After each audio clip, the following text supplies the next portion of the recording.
Damos comienzo de esta manera al cuarto panel del día, que es Narcotráfico y Criminalidad, Desafío Regional, el cual se va a realizar en formato híbrido y va a estar a cargo de Germán de los Santos, periodista del diario La Nación, por Argentina, Carlos Peris, sociólogo de Paraguay, Santiago Soravilla, periodista del diario El Observador de Uruguay. La presentación estará a cargo de Mariano Galíndez, periodista de Rosario 3. ¿Qué tal? ¿Cómo les va? Buenas tardes a todos. Vamos a escuchar rápidamente a los protagonistas del panel, a quienes todos vinimos a escuchar, pero no podía yo dejar de contar algunas impresiones que provocan este tipo de encuentros. Yo felicito al IDR, al Instituto de Desarrollo Regional, por animarse a plantear estos temas sobre la mesa. Hablar de narcotráfico y puertos, narcotráfico y transporte fluvial. Es un debate que es interesante que se dé porque ya está en las conversaciones diarias de los actores vinculados al negocio. A mí me pasa de charlar con ejecutivos de puertos o con dirigentes gremiales. Y antes, bastante antes, cuando hablábamos del tema de droga, era adicción, ¿no? La adicción de alguien del personal, de alguien del gremio. Ahora ya hay preocupación en los ejecutivos de las terminales y preocupación en las cúpulas dirigenciales por cómo, en mayor o menor medida, hay grupos narcos que le están merodeando, le están sondeando, le están cascoteando. O sea, es un tema que ya es de conversación. Entonces, vale mucho que en un encuentro donde siempre hablamos de cuestiones técnicas, de cuestiones de geopolítica, animarse a tratar este tema, como creo que lo está madurando Rosario, en realidad. Esto que hace el IDR de trasladar esto y ponerlo sobre la mesa en un congreso o en un encuentro de logística de puertos, también lo veo en otras instituciones que lo están madurando. El ejemplo, por ejemplo, de la Bolsa de Comercio de Rosario, cuando decidió armar la Mesa por la Paz con la UNR, también mostró una vocación de no esquivar a los temas y afrontarlos, ¿sí? Que es la primera forma de intentar resolverlos. También lo veo en el gobierno provincial. Todo lo que era puertos públicos en Santa Fe, hasta ahora siempre estaban bajo la órbita de un Ministerio de Infraestructura, o sea, estaban asimilados a una obra pública. Ahora están dentro de un Ministerio de Desarrollo, con lo cual tienen otra centralidad en materia de economía, pero dentro de esa centralidad se habla también de seguridad en los puertos, ¿sí? Y se habla incluso de manera coordinada entre puertos públicos. Veo un intento de Rosario de ir para adelante y que está interesante que lo vaya, porque voy a usar las palabras que usó un expositor más temprano. O sea, interesante para derribar mitos, ¿sí? Interesante para que se animen las partes a barrer con los mitos. Y ojo que capaz, y lo vamos a escuchar a Germán y seguro va a convencer de esto, capaz que la realidad es peor que los mitos, ¿sí? Pero vamos a ver sobre la realidad. Yo, temas que tengo preparado para preguntarles tanto a Germán, que es uno de los expositores, que lo tengo acá a mi lado, pero como bien contábamos, también es un encuentro donde va a haber, lo vamos a hacer vía a un sociólogo de Paraguay, Carlos Peris, y a otro periodista, este caso del diario Observador de la República Hermana de Uruguay, Santiago Soravilla. Derribar mitos urbanos significa preguntarse, che, el problema está que la droga que llega desde Bolivia y Paraguay por la hidrovía se descarga en los puertos, o en realidad el problema está en que no se descarga en los puertos, se descarga bastante más al river, donde no hay controles, ni de las empresas, ni del Estado, ni de los gremios que quieren evitar que esto pase. Entonces, derribemos ese mito que el problema está en el puerto de llegada. Y cuando se trata de los puertos de nuestra región como salida, ¿está el problema en los puertos nuestros del Gran Rosario, cerealeros o no? O también es una cuestión conjunta con los puertos de destino, en Alemania, en Países Bajos, en Holanda. Digo, yo estaba viendo en 2021, en Hamburgo, el mayor operativo de decomiso de droga, 16 toneladas de cocaína que venía de América del Sur. Todos los puertos de Bélgica, estuve viendo en el 2023, algo así como 116 toneladas. O sea, ojo, sale de acá, pero llega allá. Y allá son los puertos del primer mundo. Entonces, ¿vale la pena cargarnos un mote o el problema es más global que solamente la Argentina? Eso es otro tema que quiero dejar planteado a la mesa, porque me parece que es eso, derribar mitos y ver la realidad.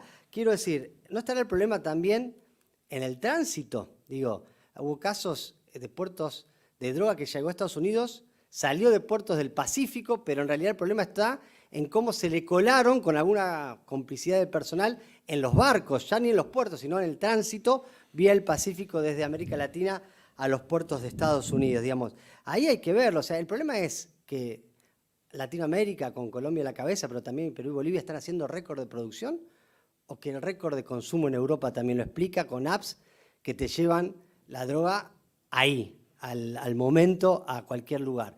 Me parece que son temas que hay que charlarlos, y sobre todo porque logísticamente, y con esto cierro, yo lo que estoy pensando y lo que les voy a preguntar a los tres expositores es, che, ¿la plata no estará realmente en el negocio de llevarlo, en el negocio logístico? ¿No está ahí la gran plata? ¿No está ahí el problema en el transporte? Porque si vos tenés que un kilo de cocaína en Colombia, más o menos, no sé, me decían $2.000 más o menos un kilo en Colombia, consumo en Colombia. Pero si vos la vendés en Estados Unidos, está 16, 20, $25.000 ese kilo. Pero en Europa, 30 y 40.000. Y si te vas a Qatar, llegaste a $68.000. Entonces digo, che, ¿no estará el negocio en el transporte? Digo, ¿no estará el desafío? ¿No está en ver qué pasa en el medio, en el transporte? Bueno, de todos estos temas vamos a charlar con los que saben de esto. Le agradezco al IDR la invitación de darme el lujo de estar en primera fila. Y vamos a empezar con Germán de los Santos. No necesita presentación Germán de los Santos, periodista destacado del diario La Nación. Hizo 2 libros que pintaron exactamente lo que está pasando en Rosario, junto a otro colega de la ciudad, con Hernán Lascano, sobre la historia de los monos. Sus investigaciones son muy conocidas, fueron muy premiadas. Es un orgullo para todos los periodistas de Rosario compartir siempre una mesa con Germán, porque la verdad que honra la profesión. Así que para mí es un doble gusto, además que es un amigo. Bueno, Germán, contanos. Vos estás en el día a día, ¿qué estás viendo? Spoileaste la mitad de la charla. No, mentira, esto es mentira. Mentira. Es porque te escucho mucho a vos. O sea. No, pero además que son interesantes las cosas que apuntabas y porque por ahí vamos a arrancar. ¿Qué es lo que está pasando hoy en la región? Cuando hablamos de la región es Sudamérica, digamos. Hay una caída del precio de la hoja de coca muy pronunciada en los países productores, que son Bolivia, Perú y Colombia, que son a su vez los productores de cocaína. Pero a su vez se da esta paradoja que hay una caída del precio y un aumento de la producción.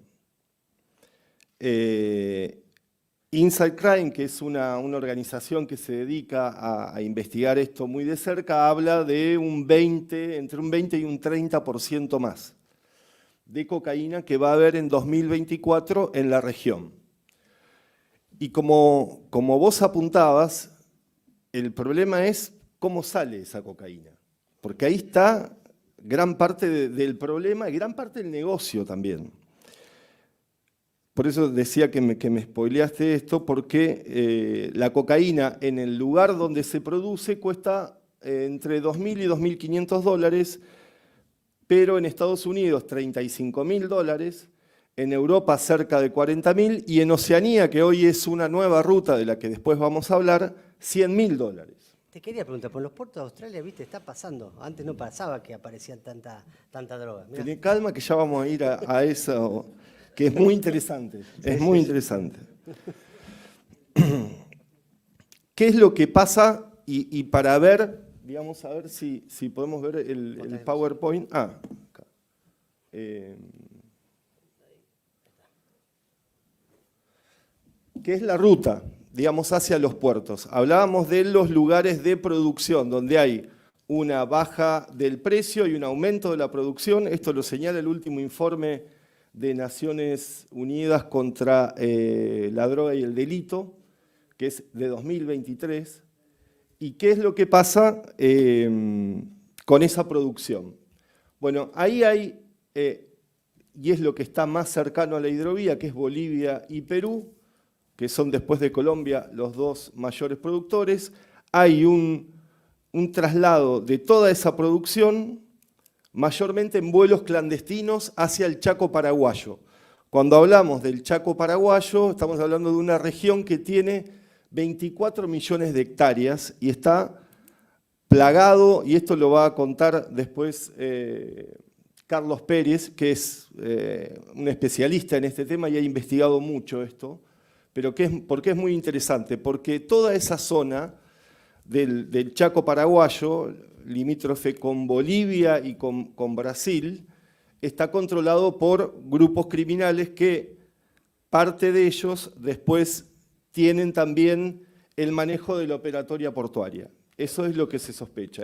Entre ellos, y que hay dos grupos criminales que son muy importantes hoy, que son Primer Comando Capital y Comando Vermelho, que son originarios de Brasil. Primer Comando Capital es algo muy interesante para analizar y para estudiar, porque es una hermandad criminal gestada desde las cárceles. En la década del 90, cuando empieza a haber situaciones de conflicto dentro de las cárceles, surge primero un sindicato y después esta hermandad criminal. Yo digo que lo que es muy interesante para mirarlo de cerca por el problema que tenemos nosotros acá en Rosario en las cárceles y que ese conflicto después generó hoy es el grupo criminal más grande de América Latina, con bases en Paraguay, en las 12 cárceles de Paraguay. Ya se sospecha y hay indicios por reportes, sobre todo de Brasil, de que hay en la cárcel de Resistencia y en la cárcel de Coronda en Santa Fe, se han detectado eslabones de estos grupos y se los detecta por una serie de ritos de iniciación que se basan en un protocolo de 13 puntos y que ahí empiezan ellos a expandir su... Pero es muy interesante porque además cada recluso, después cuando sale en libertad, porque se fuga o porque cumple su condena, tiene que seguir aportando a Primer Comando Capital para financiar los distintos golpes. Por ejemplo, el golpe en Prosegur, no sé si lo recuerdan, pero fue impresionante en Ciudad del Este, lo hizo Primer Comando Capital, que directamente coparon la ciudad, la cerraron, pusieron explosivos en los límites de Ciudad del Este, llegaron con helicópteros, una cosa increíble. Bueno, este grupo es uno de los que hoy está manejando toda esa logística y hay detectados también grupos colombianos. Yo participé en un trabajo que se llamó Narcofile, que fue un trabajo de investigación que se hizo con distintos periodistas de América Latina por una filtración de los archivos de lo que sería el Ministerio Público de Colombia, y ahí se detectaron informes de inteligencia relevantes de la DEA, de la inteligencia de Colombia, de que en la zona de Paraguay también están operando el Cartel del Norte del Valle, grupos paramilitares, los rastrojos, los urabeños, que estos últimos han tenido presencia también acá en Rosario, y algunos elementos residuales de la FARC. Y acá vemos en el gráfico esa infografía es de este trabajo de Narcofiles, que tiene que ver con ya el tráfico marítimo. Y que los puertos son un punto de disputa entre estos grupos criminales. El ejemplo más cercano es el de Ecuador, sobre todo lo que es el puerto de Guayaquil, que de ahí es un punto de salida de cocaína muy importante. Estaba dominado por grupos locales, como si fueran los monos acá, pero que fueron desplazados por carteles ya mucho más pesados, sobre todo lo que son serbios y mexicanos. Y esto lo que generó fue que en el año pasado el propio Estado ecuatoriano declarara la guerra a los grupos criminales. Bueno, la metodología más utilizada para la contaminación de cocaína en lo que es el tráfico marítimo es el rip-off o el gancho ciego, como se le llama, que es la apertura del contenedor, violentar el precinto, muchas veces después se pone un nuevo precinto, pero es un clásico, no tiene ninguna sofisticación, sino que es simplemente tener también corrompido muchas de las personas que hacen los controles en las terminales portuarias. Lo que dice el último informe de Naciones Unidas es que la hidrovía Paraná-Paraguay se convirtió, y esto ellos toman a partir de la pandemia como un punto temporal muy importante, se transformó en un nodo logístico, que era lo que comentaba Mariano anteriormente. Que el negocio fundamental de la droga no es tanto producirla como comprarla al final, sino el traslado es donde está el principal negocio y es el más difícil. Porque se necesitan tener contactos, tener empresas que se crean para hacer ese tipo de traslado de la mercadería. Si ponemos como ejemplo los 1.600 kilos de cocaína que fueron secuestrados acá en Rosario, en Empalme Graneros, ahí se había conformado una empresa agropecuaria en Santiago del Estero hace 6 años, y me comentaban esto que tiene que ver mucho el tema del tiempo, porque esa empresa se había creado para este objetivo, pero había hecho,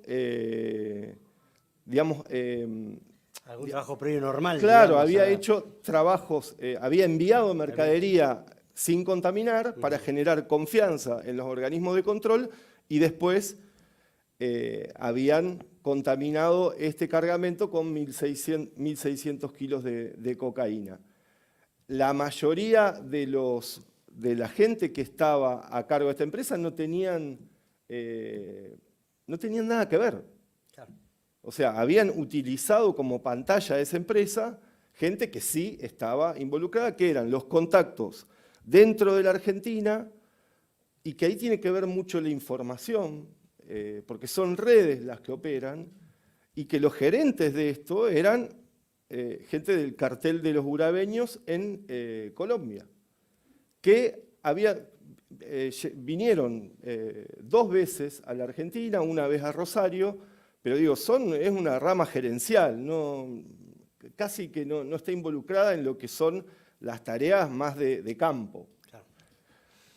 Que en este caso esos contactos eran de la provincia de Buenos Aires y no había ninguno de Rosario. Y eso tenía que ver con que los grupos criminales de Rosario se hacen muy visibles por el problema de la violencia. Porque acá tenemos como que son, para hablar ya de la región, digamos, como 2 universos paralelos. Lo que es esto que son las grandes ligas y después el comercio local de la cocaína, que es una cocaína adaptada al mercado popular. Eso quiere decir que es estirada, de muy mala calidad, y a un bajo precio, y que eso es lo que genera violencia y que llegue el índice de homicidios a 22 asesinatos cada 100.000 habitantes en Rosario. Pero por ahora esos 2 universos, lo que es la mafia local y estos grupos internacionales, no se tocan. Y a mí un agente de la DEA me decía, cuando se toquen, ahí es Ecuador. Bien. Ojalá que nunca pase, digamos. Hablando de Ecuador. Pero para que termine una cosita, que es lo que vos decías, los lugares de destino de esos cargamentos que salen y que son 53 toneladas que salieron por la hidrovía en los últimos 3 años, tuvieron como destino fundamentalmente el puerto de Amberes en Bélgica y el de Rotterdam. Pero ahora empezó a verse, y estos son los 3.600 kilos que salieron de acá.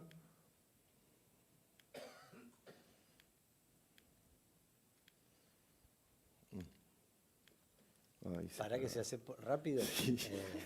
No, para atrás. Que son las nuevas rutas hacia Asia. Para atrás. Ahora.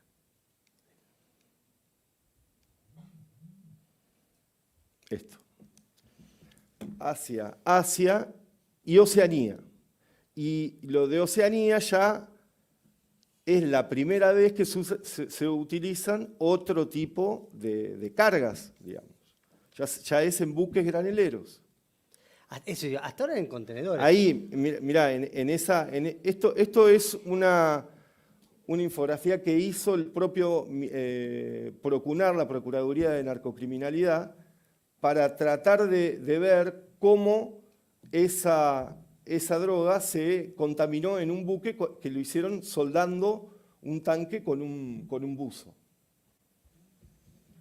¿Pero eso no se hace en los puertos o ya con el barco?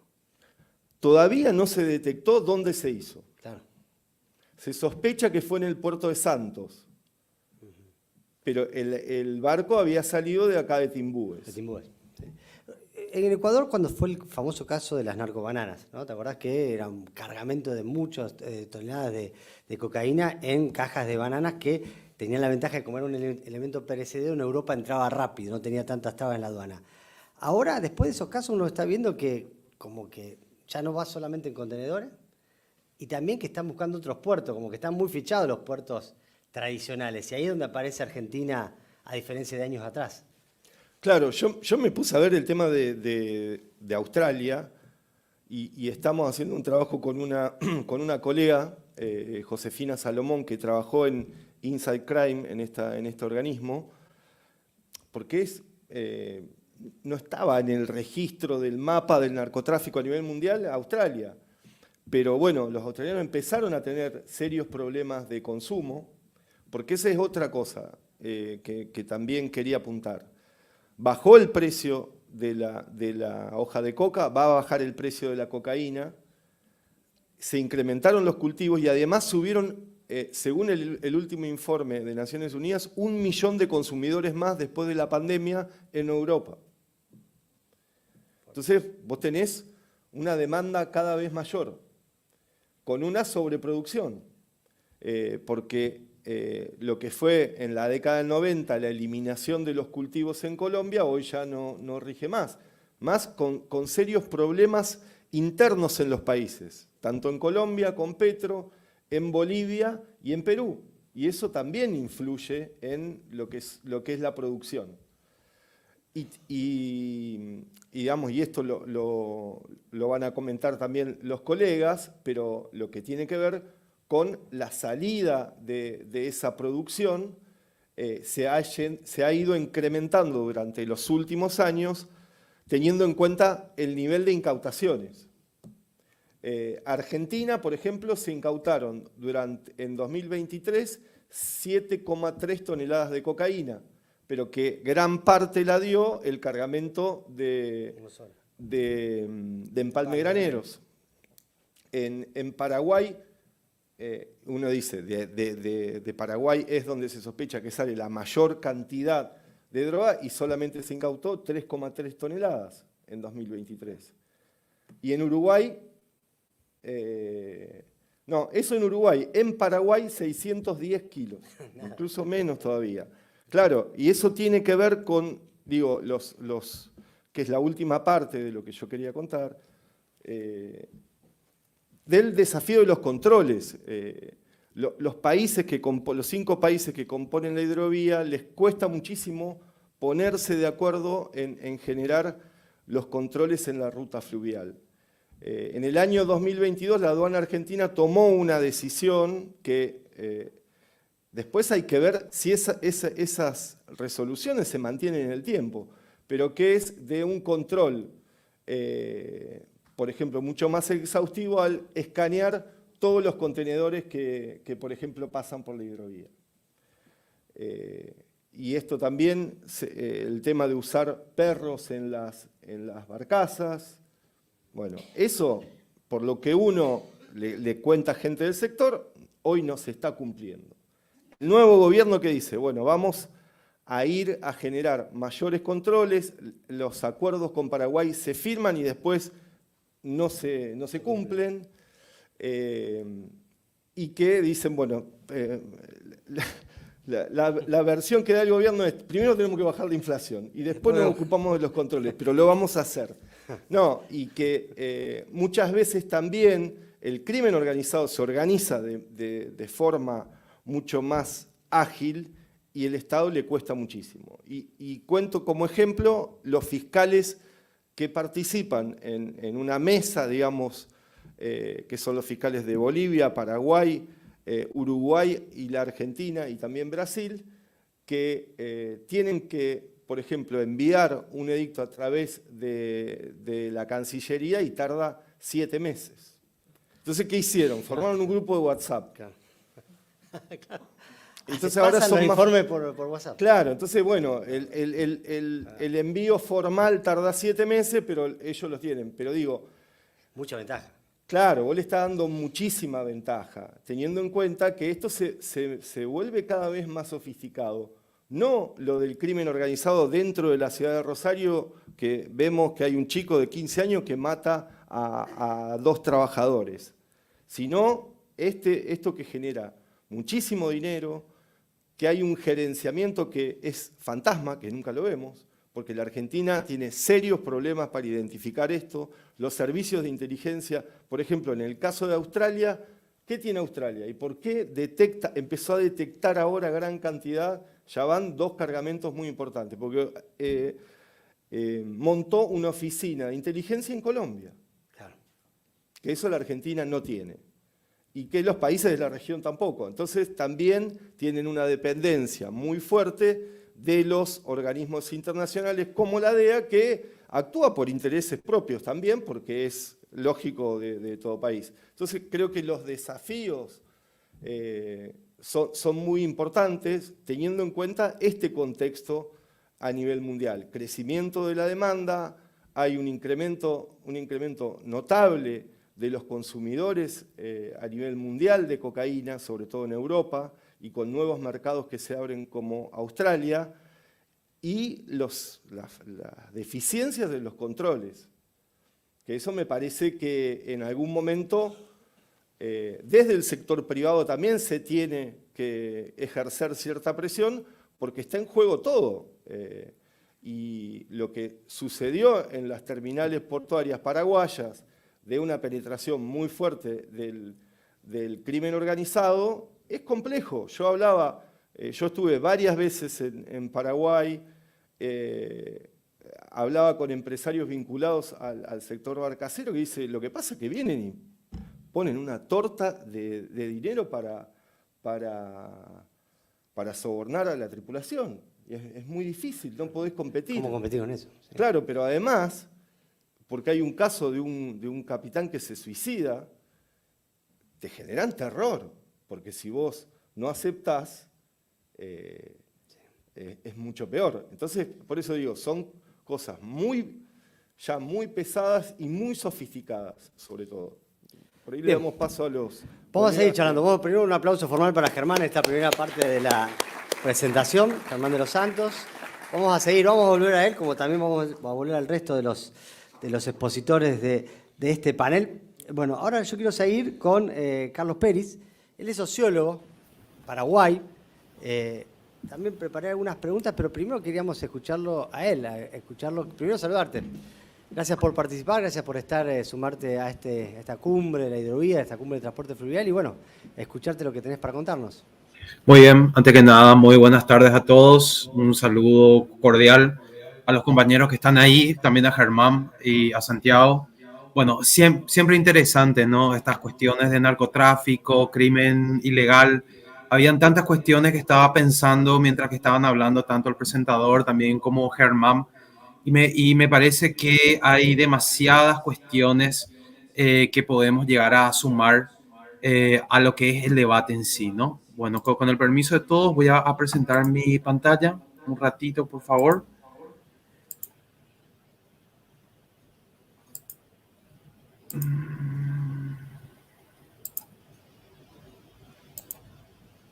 No sé si ahí ya se puede ver. Perfecto. Bueno, más allá de ciertas cuestiones, me parece que es importante agarrar un poquitito y contextualizar, ¿no? Lo que es el narcotráfico no solamente en la región, sino particularmente lo que es el narcotráfico aquí en el Paraguay, ¿no? Este no es un fenómeno nuevo y las diferentes investigaciones que nosotros vamos haciendo desde la universidad nos muestra que el narcotráfico aquí en Paraguay nace en la década de 1950. Es bastante interesante cómo vienen las primeras plantaciones de marihuana al Paraguay, porque vienen bajo la lógica fronteriza entre Pedro Juan Caballero y Punta Porá, con el Brasil, en el cual venía toda una onda prohibitiva de la marihuana en el Brasil, que principalmente estaba en la zona de Recife y Alagoas, y luego se va trasladando a cuestiones más, a otras zonas del Brasil más desatendidas, especialmente a la región de Punta Porá, de que tenían una lógica de empresa de cultivo de mate. En esa lógica de empresa de cultivo de mate de una empresa que se llamaba Mate Laranjeira, es que empieza a circular un poquitito la marihuana y también la producción de Punta Porá a Pedro Juan. Pedro Juan es la localidad de Paraguay, es el lugar, si podemos poner una ciudad en la cual se encuentra presente el narcotráfico, y ahí empieza las primeras producciones de marihuana.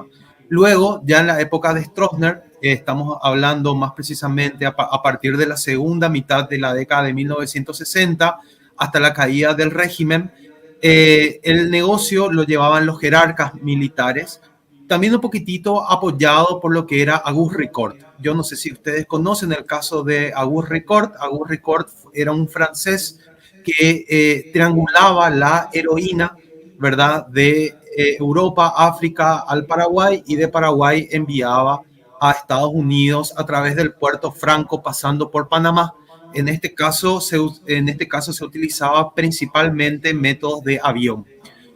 Luego cae Stroessner y viene ya la tercera etapa, que vendrían a ser de los patrones zonales, ¿no? Los patrones zonales le tenemos a Fat Yamil, le tenemos a Mota, le tenemos en definitiva a Joan Morel, que estaban todos establecidos en la ciudad de Pedro Juan Caballero, pero el negocio principal de estas personas era efectivamente la cocaína, más llevada al mercado brasilero, utilizándole, digamos, al Paraguay como un punto de traslado nada más.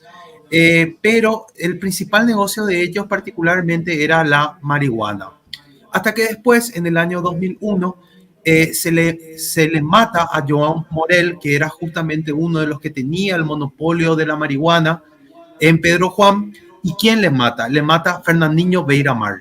Fernandinho Beiramar es una persona súper importante porque en definitiva era la máxima cabecilla en aquella época del Comando Rojo, del Comando Vermelho, y a partir de ese punto es que entra tanto el Comando Vermelho como el primer comando de la capital a nuestro territorio, y ahí ocurre lo que se conoce como el proceso de cocainización del Paraguay. ¿El por qué la cocaína? Bueno, la cocaína porque es una droga que se transporta mucho más fácil que la marihuana, es decir, volumétricamente tiene menos, es decir, requiere de menos espacio para transportar una mayor cantidad. Y la otra cuestión que también es importante es que tiene un gran valor, tiene incluso los expertos dicen, yo concuerdo también, que es la droga que mueve en definitiva al mundo, tiene un gran valor de venta. Antes estaban hablando de los precios y nosotros aquí en Paraguay, en una investigación que hicimos, vimos que en el año 2016 un kilo de cocaína aquí en Paraguay costaba $5.000, en Estados Unidos costaba $22.000 el kilo, en Europa costaba $60.000 el kilo y en Australia costaba $100.000 el kilo. Eso en el 2020 crece a $31.000 en Estados Unidos, a $85.000 en Europa y en $142.000 el kilo en Australia. Entonces, efectivamente que el Paraguay pasa hoy en día por un proceso de cocainización en el que ya no es solamente un punto por el cual pasa la droga. Paraguay es decir, así como en Centroamérica, allá más o menos en los años 1930, 1940, aparecían los anuncios de la revista Times y decían, venga a invertir a Centroamérica y de paso vacaciones en este país. Bueno, Paraguay se volvió un lugar muy atractivo para el crimen organizado. ¿Por qué? Porque hay una complicidad total de las autoridades. Es uno de los pocos países en el que uno puede cometer el acto ilícito, pero no saca su dinero de este país, sino que el propio sistema financiero te permite lavar tu dinero en el propio país. Por eso es que justamente es que se convirtió en un lugar tan atrayente. ¿Por qué el Chaco? Es decir, ¿por qué hoy en día el Chaco se convirtió en el hub, en el centro en el cual se está llevando este proceso de cocainización?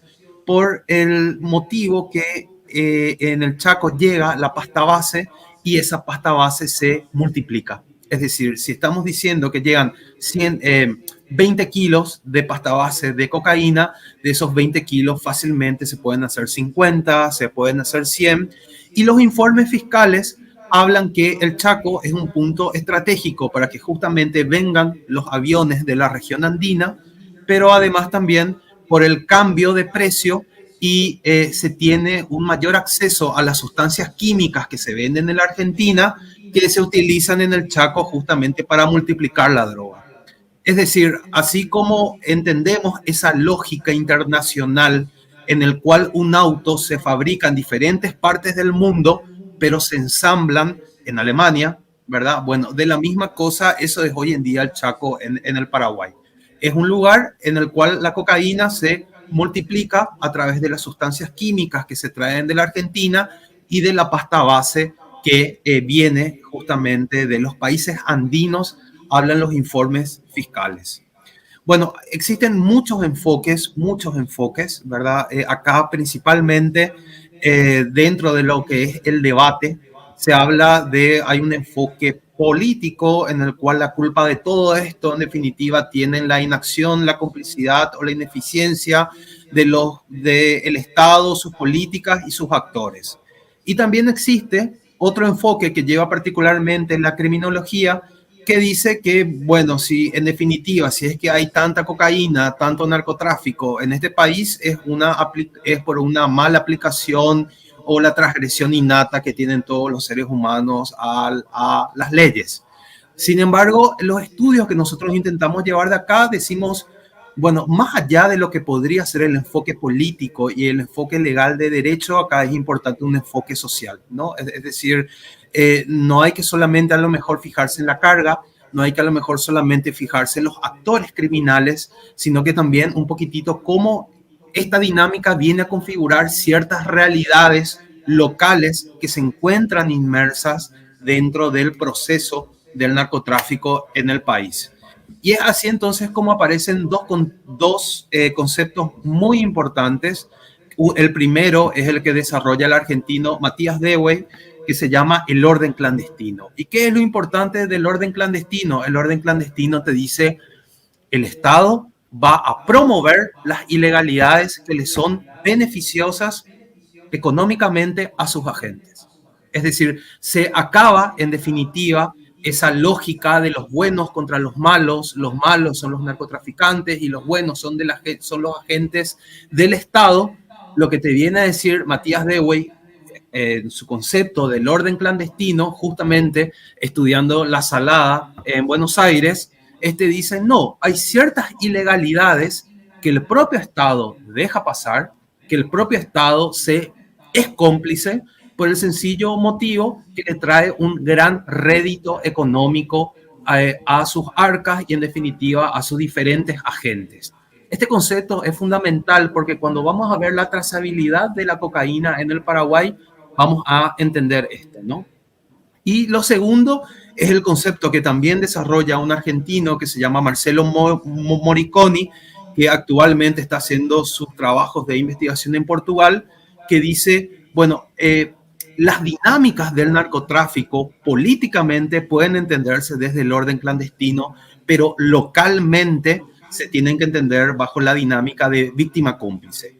Y acá un poquitito ya va a las poblaciones a las cuales están inmersas en esto, ¿no? Es decir, Vos cuando le preguntás a un cultivador de marihuana en Paraguay y le decís, vos sabés que estás cultivando una droga que está penada y perseguida en este país, el cultivador te dice, bueno, pero eso se vende a los brasileros, ese no es mi problema.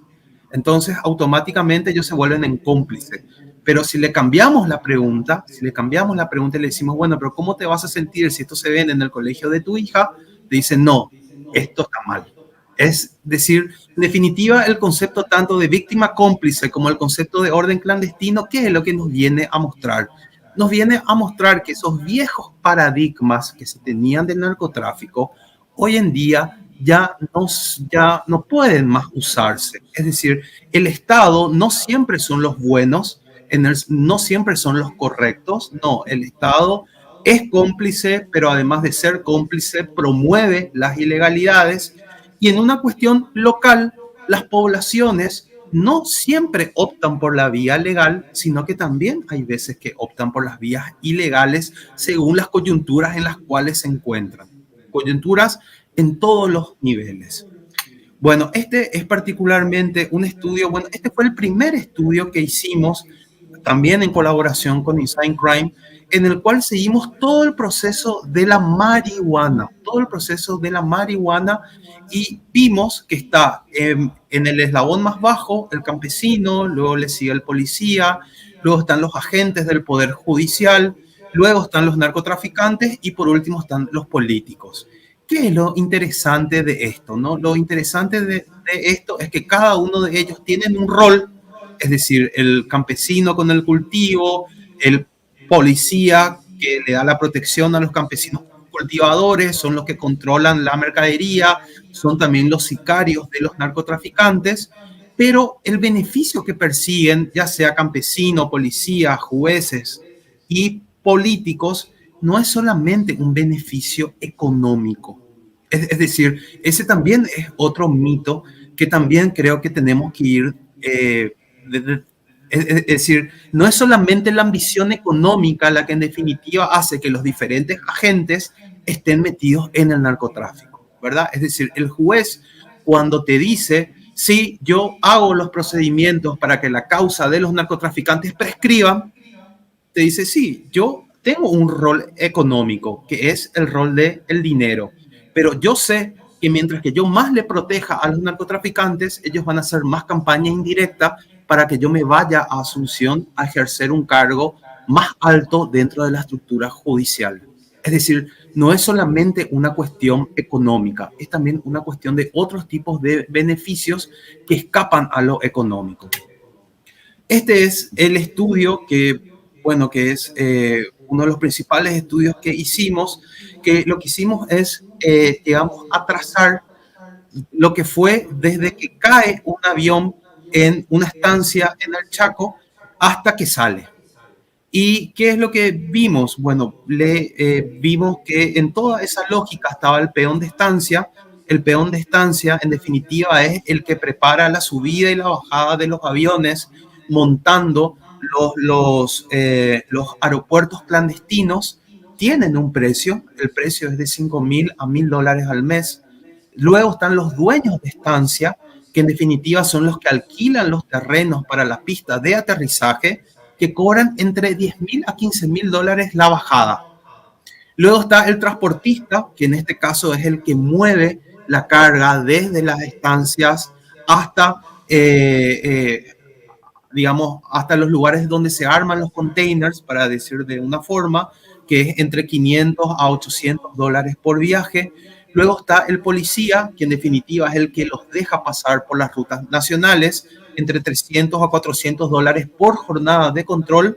Luego está el piloto, ¿verdad? Que en definitiva es el que está entre $1,000 a $2,000 por vuelo. Luego está el estibador o el marinero, que en definitiva es el que sube, el que baja los contenedores, es también un poquitito el que tiene ese contacto con los contenedores en el armaje, que es entre $5,000 a $12,000 por viaje. Y le tenemos al vigía del puerto, es decir, el vigía del puerto es el agente del Estado que controla en definitiva que todo eso que sea algo legal. Si nosotros vemos peón de estancia, dueño de estancia, transportista, policía, piloto, estibador, vigía, todos son agentes de la legalidad. Es decir, explicar lo ilegal solamente remitiéndose a elementos ilegales, hoy en día es un sinsentido. Es decir, para entender, es decir, lo interesante del concepto de víctima cómplice, lo interesante del concepto del orden clandestino, es que si queremos entender la ilegalidad, que en este caso es el narcotráfico, nos tenemos que remitir también y principalmente a elementos legales, justamente porque estos son los que mayor importancia le dan. Bueno, Carlos, para ir cerrando, ¿alguna cuestión que quieras ya ir terminando de armar, de concepto para definir? no, si me cortás, ya termino entonces acá. No, vamos, esto para ir cerrándolo. Gracias. Vamos a cerrarlo todo lo que podamos. Hasta que no salga. No, gracias. Pero, gracias. No, pero eso es la falacia del Estado, porque quería hacerte una pregunta. No. Por sobre todas las cosas, eso es lo que me parece súper importante, ¿no? Es decir, lo que me parece importante es desmontar el mito. Me parece muy importante agarrar y desmontar el mito que no es un problema de ausencia del Estado. El problema es la complicidad. Si es que nosotros vemos las zonas más conflictivas del narcotráfico en este país, vamos a ver que el Estado está presente. Pero sin embargo, cada vez hay más marihuana, hay más cocaína, hay más cargas que caen y en definitiva, ¿verdad? Es porque el Estado es cómplice. Es decir, podemos decir, bueno, los puertos, podemos decir un montón de cuestiones, pero que mientras que hayan agentes legales cómplices, en definitiva el negocio va a seguir creciendo. Y hay dos últimas cosas que quiero decir antes que sí ya me cortes definitivamente. La primera cuestión, el método Saviano. El método Saviano dice, del total de carga que cae en un país, eso representa el 2% de lo que verdaderamente circuló. Es decir, en Paraguay en el año 2019 cayeron 4 toneladas. Ahora, eso es el 2% de lo que verdaderamente circuló. En el 2020 en Paraguay cayeron 3 toneladas. Eso es el 2%. ¿Cómo se saca ese cálculo? Ese cálculo se saca porque en los puertos europeos solamente el 2% del total de los containers se puede verificar. ¿Y por qué no se pueden agarrar y verificar todos los containers?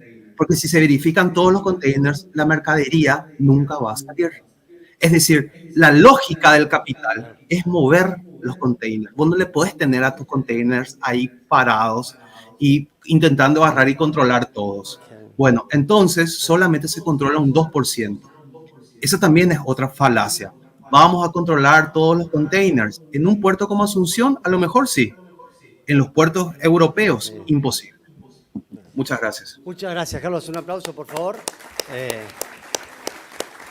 Gracias por tu tiempo, por la presentación y el último concepto, se escucharon los murmullos y la verdad, con el tema de cómo conspira la propia lógica del comercio frente a los controles. Bueno, vamos a terminar esta primera ronda, después va a haber un espacio para algunas que otras preguntas, pero vamos a seguir dando vueltas por el Mercosur. Esta vez ya nos vamos para Uruguay y quien va a estar hablando, que es un periodista del diario El Observador, del vecino país, Santiago Soravilla. Santiago, gracias por tu tiempo, te escuchamos y nos ponemos a charlar. Licenciado, pero ahí ya estoy. Ahí te escuchamos. Me gusta mucho que haya sido el último porque es un poco la misma ruta que la que hace la hidrovía. Los puertos nuestros son los últimos antes de la salida a Europa y representan la parte final del problema del que estaban hablando tanto, bueno, primero vos, Mariano, mismo, y luego Germán, así como el colega. Acá en Uruguay, ¿cuál es el problema? Que no controlamos o controlamos menos incluso que lo que se controla tanto en Paraguay como en Argentina. Entonces, como no controlamos, luego tenemos como referencia las noticias en las que hablan de que cuando se incautan contenedores con cocaína que pasaron por Montevideo o por Fraiventos, que esos son nuestros dos grandes lugares, y no los controlamos. Y ahí es cuando decimos, bueno, justo la presentación anterior hablaba de la paradoja del Estado ausente. ese estado ausente, en nuestro caso viene por la falta de controles, no por otros lugares. Es cierto que la producción de cocaína se ha incrementado y en el caso de Uruguay eso se puede observar porque en lugar de solamente ser un país de tránsito, que es lo que yo les venía diciendo, ahora tenemos el problema de que somos un país de acopio. Eso es lo que nos dicen todos los últimos reportes, tanto de Naciones Unidas como de Inside Crime. ¿Qué significa eso? Que la droga no solamente está en alta mar o no solamente se carga aquí, sino que también empezamos a desarrollar depósitos en los que la tenemos. Eso nos genera un problema interno porque hace que la cantidad de cocaína que empiece a circular en Uruguay, que es un país que además de todo tiene un consumo alto, si uno ve los reportes de Naciones Unidas de cuánto se consume por país, Uruguay tiene un consumo interno alto, pero además porque te la hace circular mucho más. Los países que acopian derivan un porcentaje de la carga a su mercado interno. Eso obviamente trae como consecuencia el desarrollo de mayores conflictos por la venta entre grupos que no son los grupos extranjeros enormes de los que estamos acostumbrados a hablar, sino que son grupos locales. Y ahí voy al otro tema que quería hablar, que tiene que ver con cómo en los últimos años la inteligencia policial uruguaya, trabajando junto con la inteligencia brasileña, la inteligencia argentina, la inteligencia paraguaya, han empezado a detectar que algunos de los grupos que están en la región empiezan a tener algunas células aquí funcionando.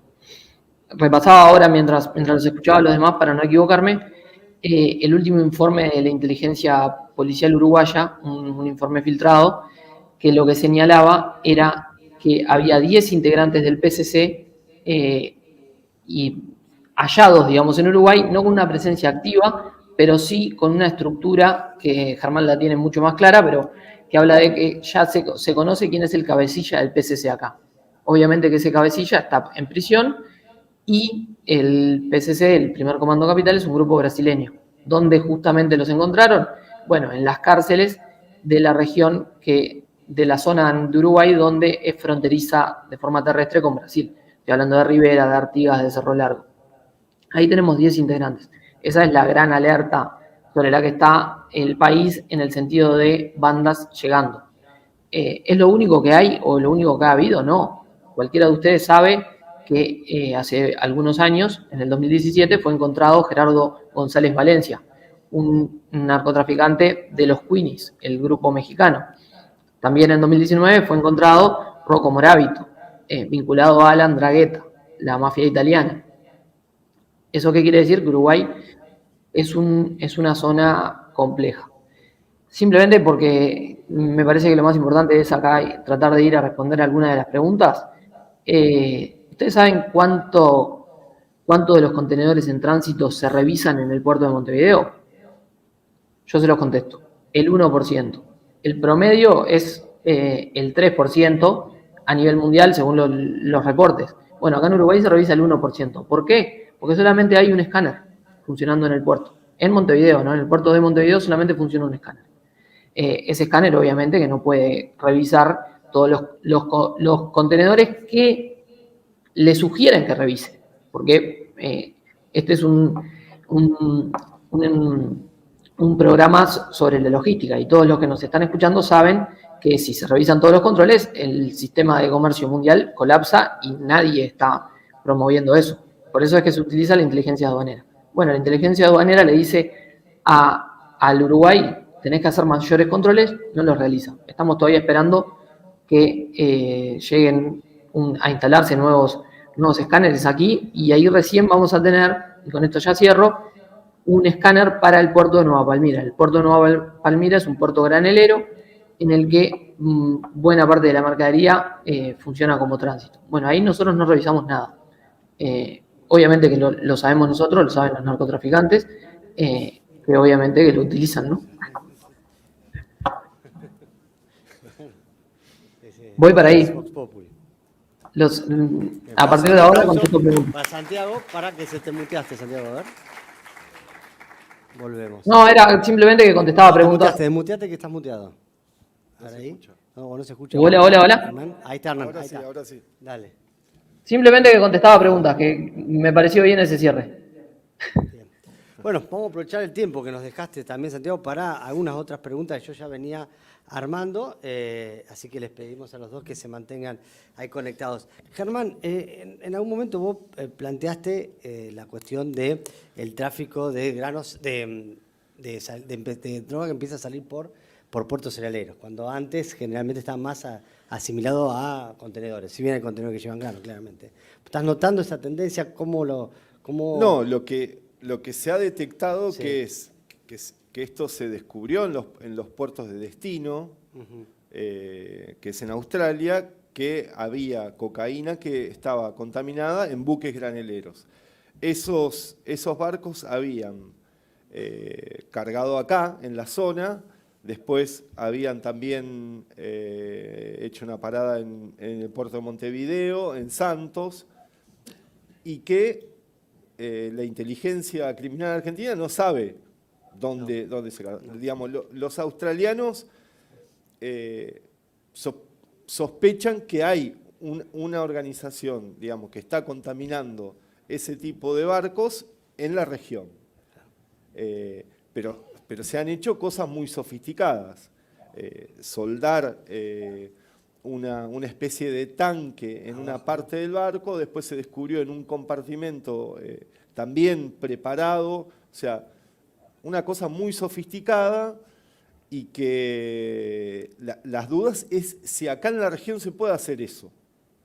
O sea, muchos te dicen, ese buzo que soldó eso no lo puede hacer acá. Pero, digamos, la justicia argentina tiene sus dudas todavía. Esa investigación está abierta, porque tiene muy poca información, porque toda la información es de Australia y los australianos tienen mucha desconfianza a su vez con los argentinos. Con los argentinos. Como pasa siempre, digamos. Y tengo una pregunta, que por ahí puede sonar muy naif, pero buscando algún dato positivo, yo juntando todo lo que se declaró y usando lo que decían recién de un 2%, que significaría lo que se encontró en un 2% de todo lo que transita, sigue siendo bajo frente a la cantidad de barcos que salen, por ejemplo, acá del Gran Rosario. Sí, claro. Digamos, por eso digo, a veces el mote de eso, la hidrovía de los narcos, o sea, el grueso de lo que se comercializa siguen siendo la mercadería legal. No, eso porque obvio, temo no que hay es un dudas. tema para analizarlo, porque a veces construimos una especie de mito Pero, por en torno ejemplo, a eso. una de las Es empresas de acá de sí. la región, a partir de toda esta situación, que uno no es un mito, sino que Sí, es sí. una realidad, empezó a hacer trabajos para tener un mayor control. Entonces, hicieron una cosa extraordinaria, adaptaron todo el área de seguridad ambiental para seguridad y ver si se le metía algo en los barcos, digamos, si controlar la carga. A ver. Pero controlar 24 horas y empezaron a ver un montón de cosas que antes no sabían. Y que ellos me contaban, no detectamos que se cargaba cocaína, pero sí detectamos que se puede cargar cocaína. Ah, está bien, que está posibilitado eso. Y te hago otra pregunta. Esto no de la droga que ya exportamos, sino la que podremos decir que importamos, ¿no? Para consumo interno. Está el mito de, bueno, entran por los puertos, pero también uno tiene bastante, le cae de maduro, de que debe ser más fácil desembarcar esa droga de manera más upriver, donde no hay puertos, donde no hay tantos, no sé si controles, pero por lo menos no hay muelles que lo hagan. Hacerlo, Mariano, se puede hacer en cualquier Bueno, lado. Dios, o sea, yo digo, Se hace en Rotterdam y en como que el Amberes, objetivo digamos. es dejar bien en claro qué son los puertos y cuál responsabilidad tienen y cuál le estamos tirando algún mote distinto. Digamos. O sea, yo me acuerdo que en la zona de Maciel una vez nos se detectaron mochilas que había, o un poquito más arriba, digamos, no en Maciel, perdón. Sí, en la pero eso zona era de marihuana, de porque era sí, que eso sí, que se arrojan de las barcazas. de Barcazas. Claro, pero de cocaína no. No. O sea, la Lo coca que es otra apareció historia. flotando acá, pero fue muy misterioso.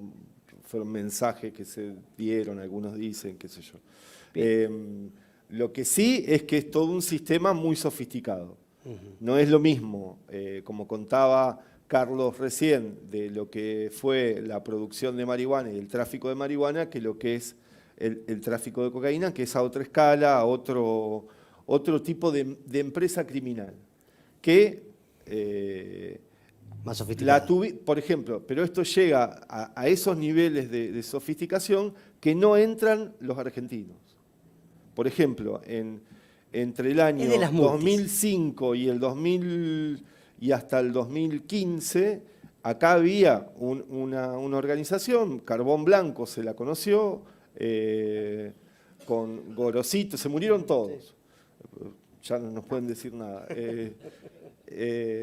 Patricio Gorosito, que fue el que creó el Club Real Arroyo Seco, bueno, ellos tenían un flujo de envío de cocaína a España y a Portugal permanente. En la causa judicial, que la mayor parte está en Portugal, ellos, gente de la misma organización, declara que era un promedio de 1.000 kilos por mes.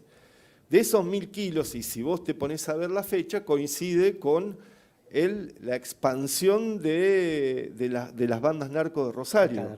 Claro, ¿por qué? Porque ahí ellos declaran en Paraguay que les pagaban con el 10% de la cocaína. Claro, de 1.000 kilos, 100 kilos de cocaína por envío, y que gran parte después de esa cocaína, que se convertía en 500 o 600 kilos, permanecía acá en la ciudad. Yo le quería preguntar a Carlos sobre los puertos de Paraguay, ¿sí?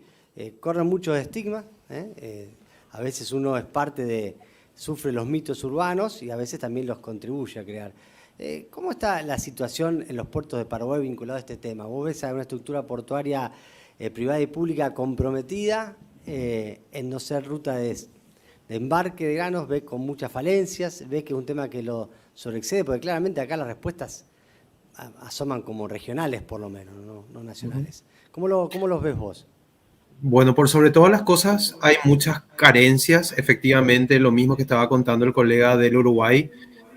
Allá hay un escáner. Bueno, hasta hace 2 años atrás, acá no había ningún escáner. Es decir, aquí no había ningún escáner hasta que el gobierno canadiense, y me consta porque yo estuve participando en esa actividad del gobierno canadiense, nos dijo: queremos invertir en algo que tenga impacto, ¿qué podemos hacer? Lo primero que le dije es: comprate un escáner, ¿verdad? Y fue así como gracias al gobierno canadiense se compraron 2 escáneres.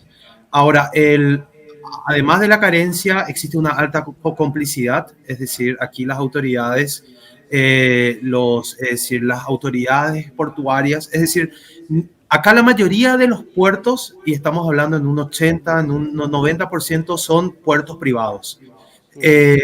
Pero siempre tiene que existir una autoridad local, una autoridad nacional, que en definitiva es el que controla la carga, que es en definitiva el que da su visto bueno.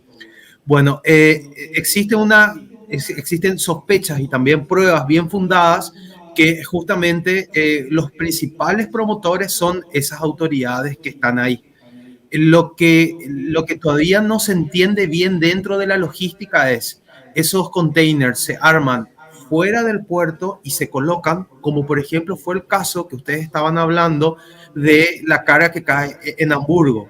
La carga que cae en Hamburgo sale del Paraguay, pero fueron containers que se armaron fuera del puerto, ¿verdad? Entonces, luego esos containers entran, o sea, y son un largo viaje hasta llegar allá. Claro.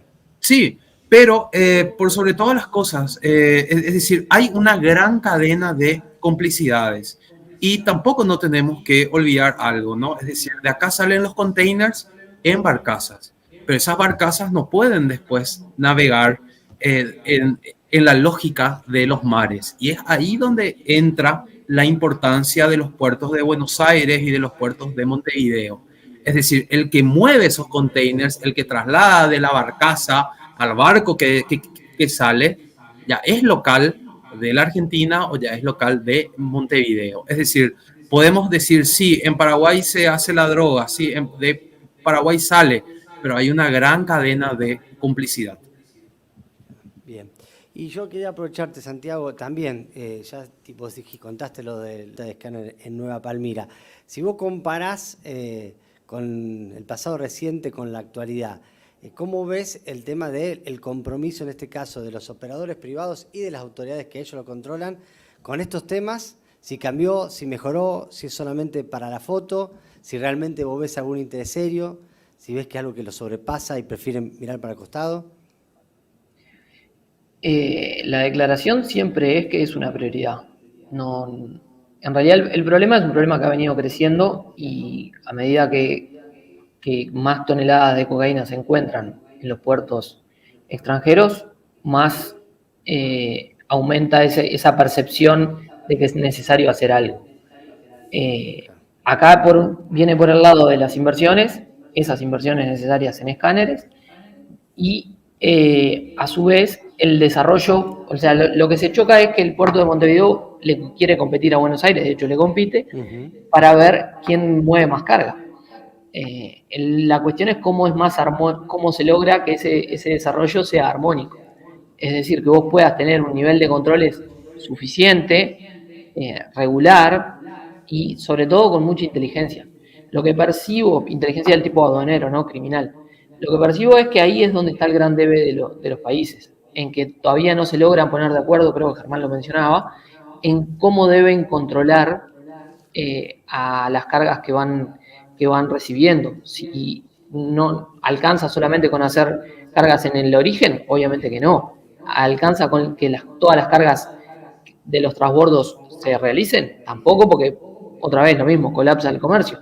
Entonces, ahí es donde está la línea delicada. Por otro lado, un problema que tiene Paraguay, que no lo tiene Uruguay, o por lo menos no lo percibe, porque no sale a la luz, es la cuestión de la corrupción. Eso sí, en Uruguay hay una percepción muy, muy baja acerca de que los funcionarios son corruptos. Lo que pasa es que se choca eso con la realidad y bueno, y entonces ¿cómo carajo pasa lo que pasa? La última gran incautación, se había escaneado el contenedor y sin embargo, cuando llegó a Amberes, fueron 2,2 toneladas de cocaína, ese contenedor contenía la droga. Y después lo que se supo es que se había cargado acá y que el escáner no lo había detectado. Bueno, muy bien. Ya estamos en hora, da para charlar con los tres por mucho tiempo. Quiero un aplauso final para Germán, para Carlos, para Santiago.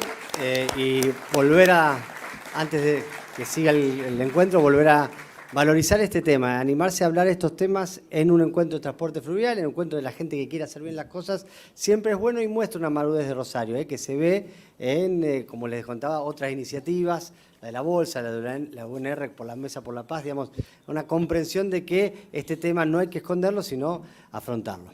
Seguimos entonces con la programación del Congreso. Muchas gracias.